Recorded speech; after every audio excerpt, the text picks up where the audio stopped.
Dear sirs, we thank you for your letter of last week, and we are asking Messrs.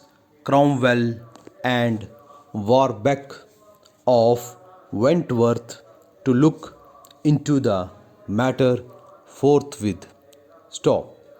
We hope that the flow of water into the workings may dwindle away with the advent of the dry weather, and that the trouble may cease of itself.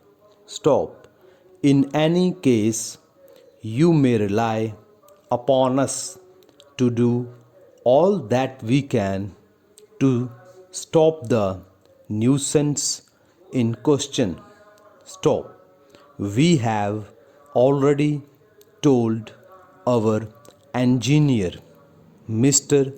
Walter Wilson, to make close enquiry into the matter, and we thank you again for the kindly way in which you have warned us of the possible loss both to ourselves and to you. Stop. Yours truly.